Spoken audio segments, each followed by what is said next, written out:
which is a little bit what you're doing here. You're doing a sports marketing program here. Your internship is added on to it. The degree will be valuable. I'm not downgrading the degree, but the guy or woman with the experience who's actually been out and done it is going to have an advantage every single time. And so it's a do-it profession, and that's why the universities are going towards what we call skills classes, broadcasting, social media. We even have a sports gaming class where you can actually create games in sports. It's actually a degree now at the University of North Texas, where you can create sports games for video. And of course, you guys know about e-games and where e-games are going, which is going to be the next thing, I guess, for us to figure out how to manage e-games and how that's actually a business. Anybody know about e-games, about the profession of e-games? So, okay. You can be like a professional video. Yeah, e-games is becoming, for the people, this is a good sequence to talk about, and then we'll open up the questions. The media industry and the Learfields of the world, the media industries, all of us are trying to figure out what your generation wants from us. And we're confused as hell. We have no idea what you want. We don't have any idea what you're going to watch. That's why the Super Bowl is so important. That's why the Academy Awards are so important, because we pretty much figure everybody will come there. You'll gather there. But how do we get you to gather in large enough groups that advertisers will want to pay for it? Or that you'll be willing, it's so good, you'll pay for it as a subscription. The next thing that's got everybody confused is they are selling out arenas in Europe and Asia now, and we're beginning to sell out arenas in the United States for people to come in, buy a ticket, sit in the stands, and watch people play video games on big screens in the arena.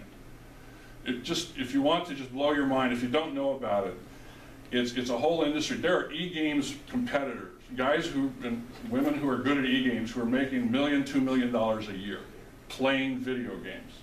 And people paying to watch them. There's video streams online where you could go online right now and watch people play video games. But you have to subscribe to it. You have to pay for it. So our industry is saying, oh my gosh, this is going to be the next thing. We're going to have to figure out how to license it, market it, merchandise it. It's an insane new industry that I continue to believe will always be a niche. It'll be more like, for example, you guys all know about the action sports, what they call action sports, BMX and all that. There was a feeling that that was going to blow up, and they added all these different sports to the Winter Olympics and the Summer Olympics. They're action sports. Well, they've all kind of fizzled out now. They lost their momentum. They really aren't, the Shaun Whites of the world just kind of gone away. So we're trying to figure out, is that going to be what e-games is? In the meantime, I guarantee you there's somebody at Learfield right now trying to figure out how do we get the rights to these e-games, because people want to watch them and people will pay to see them. Didn't Gearbox move to yeah, right, yeah, and I think it'll be a niche like action sports, but in the meantime, marketers, media people, we got to figure it out whether it's something we want to have or not. We actually, the program that you're talking about at UNT, the district's actually switching up the requirements for doing the internship here, and they're going to add half-year social media marketing and a half-year sports marketing as the prereq to get into it. And you also have the ability to take advertising or travel and tourism or another business class. So they're mixing. And UNT has a whole program in that we can steal a little from everybody. That's the goal, is to not try and create something out of whole cloth. Steal a little something from everybody. Going back to the last thing I would say to you guys is, and then I want to open it up for questions, because that generally is the best part of the meeting, is this is an example, and you can definitely take it down now, Leon, because all it does is prove I'm old. But you got it. Hold on. These are all opportunities. There's so many opportunities. And again, curiosity, initiative, and your integrity. Take those three to the bank in anything you do, but just know, you don't know where you'll end up, but the qualities and the skills you're going to learn, that listening skill, that thinking about how other people think, is going to do you well no matter if you become lawyer. It doesn't matter what you become. It'll be something that you can take to the bank. You're learning at the right place with the right people. All right, questions? Anybody? Don't be bashful. Yes, sir. What did you do as a film editor? Say? As a film editor? I said you were it started out cutting commercials into shows. Then what I did was, we became, this was the beginning of, that's the other thing I want to mention, documentaries for a second. Documentaries, this is a whole new industry now. There've always been documentaries, but they always had to be something you showed in a movie theater and very few people went to see. That's how I got started. We were doing documentaries and I was editing good old-fashioned films, cut, splice, the whole shooting match in the old days, which is still done, by the way. It's still done. If you see, you know, people who are, something's done on film, like movies are done on film as opposed to movies are done digitally, still the most beautiful movies like The Revenant and those are all done on film. Extremely expensive, extremely difficult, as opposed to digital, like which is like The Martian and a lot of the other movies that are done now. But documentaries have exploded now. The 30 for 30 is on ESPN. There's whole channels. National Geographic has channels. So my first thing was just sitting down and cutting film and making decisions on how to edit one thing to another. Storytelling with a piece of film. What else? Yes, sir. So if you want to be in the sports business, do you have to get a sports degree, or can you just like have a general business and then kind of apply it? You can definitely have a general business. Did everybody hear the question? The question was, do you have to have a sports business degree to get a job in the sports business? And the answer is no. To me, the business degree is extremely important because what happens is a lot of the people who come in, just for the record, when I probably hired over 1,000 people, maybe double that, I don't honestly know.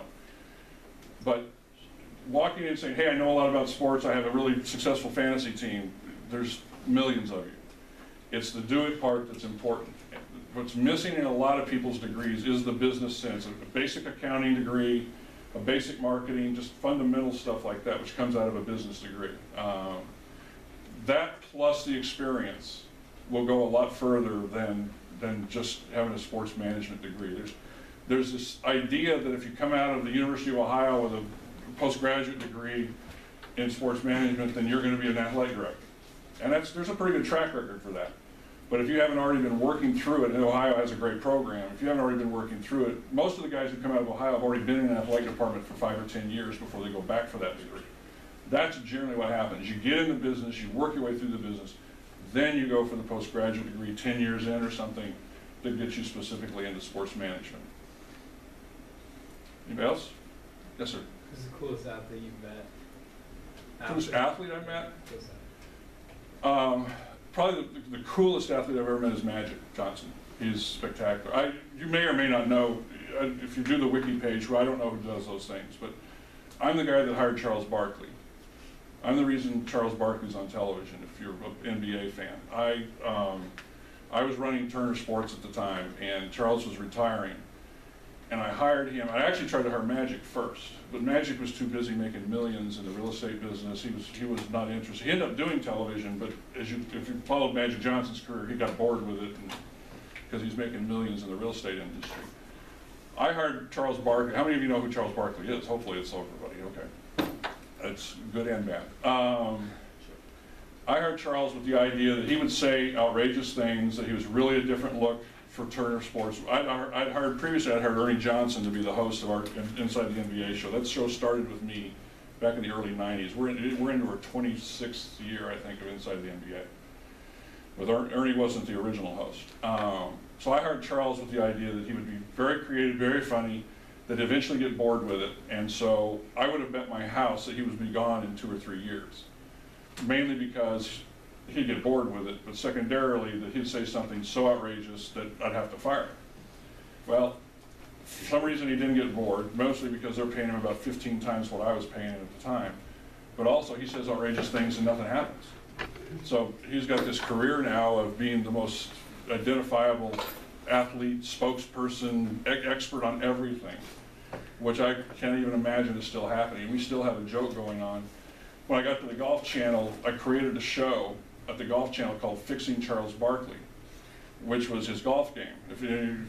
So he's the worst golfer maybe in the history of the sport, but loves it so much. So we hired the 5 most popular instructors in the world to teach Charles Barkley how to improve his golf game, and it actually got worse. But it made a great TV show on the Golf Channel. It was one of our highest rated golf shows on the Golf Channel. It was watching Charles Barkley just really stink for an hour at a time. But that's so I would say Magic is the best. Meeting Fidel Castro would be the most incredible experience. Just the idea that I was doing business with Fidel Castro in Cuba was probably the most incredible. Anybody else? I was wrestling. What, you were wrestling? I was wrestling with WCW, Big Turner. Oh, I made sure I wasn't involved with that. Let's go back to the integrity question for a minute. When Turner bought WCW, and I actually, since you know the background, WCW is what's called World Championship Wrestling. It was run by a family out of Charlotte, North Carolina, the Crockett family. And I've known the Crockett's for years. I helped them build their first TV truck. When Turner bought that, the idea was it was sports, that WCW was sports, and it was going to answer to me. And I fought it like crazy. We put it over in the entertainment side. And hired a guy, if you know the name Eric Bischoff, we had a guy named Eric Bischoff to run WCW, so I didn't have to. And then Vince bought it. Yeah, yeah, well, yeah, because Ted left Turner, and they were like, what are we doing with this stupid thing? Anybody else? Question? Yes, sir. Is it true that you won multiple Emmys? Yes. I thought about bringing one of them, just, but again, I don't want it to be about me, but I think I kept one. They're huge, they're about this big. So the deal with my wife, who actually works here at Wakeland, my deal with her is I get to keep one, because there's no room in our house for 11 or 12 or whatever it is. But yeah, if you do Super Bowls, the secret to an Emmy Award in sports is the event. Whoever televises the Super Bowl usually wins the live event Emmy, or unless the Olympics happen. Then when you have the Olympics, then you get to win the Emmy. It really has a lot more to do with the event and how good the event was, to be honest, than it does how great I was producing it. But yeah. Anybody else? Well, thanks for having me. If you have any questions, Mr. Frederick knows where to reach me. I wish you all luck. Congratulations on the internship. So you guys are, I'm struggling to find people at UNT internships. Our standards are a little different than the standards that you have here to have an internship, but in the meantime, it's so great that you have Mr. Frederick and you have this opportunity, because again, it's a do-it business. Doing it's going to get you places. Studying it's great, but doing it will get you places.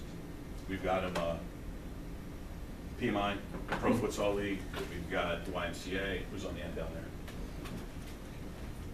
Texas Revolution Arena Football Team, Cal Sidekicks, Texas Legends, Southland Conference, Michael Johnson, Texas Fort Aquatics, Learfield, North Texas Soccer.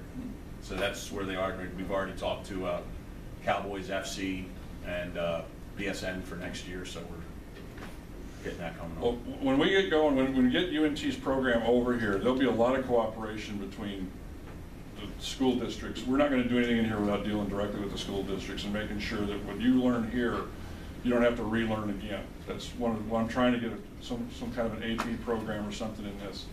So once you've learned it here, you can advance at a college level beyond the basic stuff that you will have learned here. Because you guys are ahead of the game. There's no question you are ahead of the game of most school districts in this. Okay? Let me get a shot of everybody up front. Mr. McGuire, put it out on Twitter.